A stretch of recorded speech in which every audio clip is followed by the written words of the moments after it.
Hey, what's going on? You know who it is. You know what it is. All right, you guys, peep game.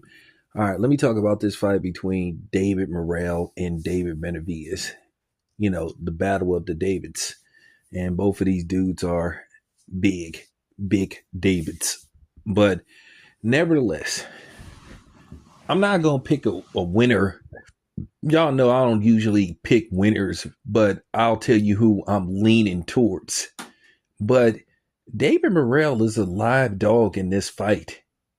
I know people gonna say he doesn't have the experience. He may not be better than Caleb Plant. He may not be better than Demetrius Andrade. Well, he never fought those dudes. And styles make fights. And I do think he could be problematic for David Benavidez in the early round. Hits hard, good hook, good uppercut, good body puncher. Doesn't do anything significantly great, but he has decent timing. Now, I think in the Hot Rod fight, he was a little overexcited and he was swinging and punching out of range. But I think in this particular fight, he will be more disciplined because he knows a lot is on the line. So, and I think, he's going to be adjusting to fighting back at 175 because that was his first fight at 175, I think, since the amateurs. So I know people are going to say because, he only has like 11 or 12 professional fights. Now, keep in mind, he closed out Showtime, Showtime boxing program. He was the very last fight on Showtime. But nevertheless, who knows? Things could change. Maybe Showtime might reconsider going back into boxing because it appears that if Jake Paul versus, Logan Paul holds up, as I once predicted, that HBO may be looking to get back in boxing. Who knows? Maybe Showtime will revisit this situation. But, nevertheless, I think he's a live dog in this fight. Most people are going with David Benavidez, but it wouldn't surprise me if he hurts David Benavidez in the early rounds.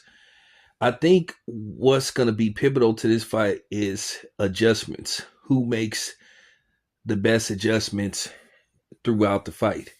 One thing you've seen with David Benavidez versus Caleb Plant was bothering David Benavidez the first 4 to 5 rounds, but you started to see David Benavidez start to,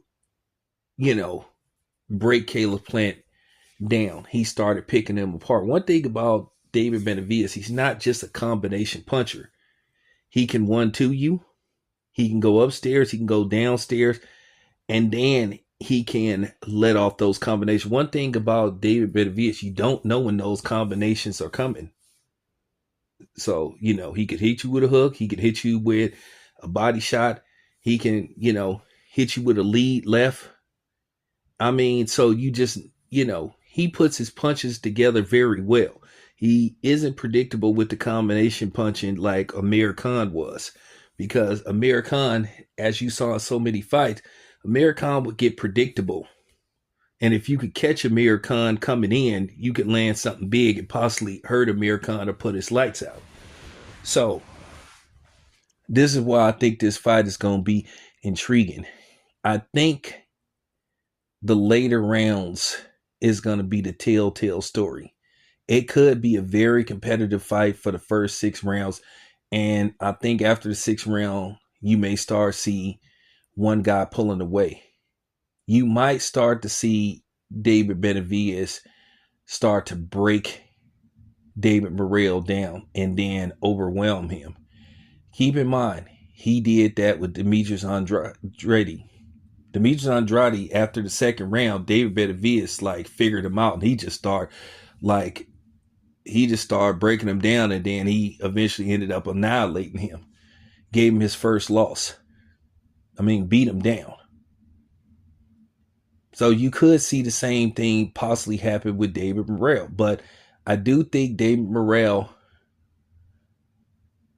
could stay in this fight if he picks his punches wisely and set some trap for David Benavidez, try to get him to walk into something. But at the end of the day, I'm probably going with the smart money, and I'm probably going to, probably go with Benavidez to pull it off. But once again, I wouldn't be surprised. I'm going to say this again. I would not be surprised if David Morrell wins this fight. So there you have it. This your boy Tail Biz. I'm out.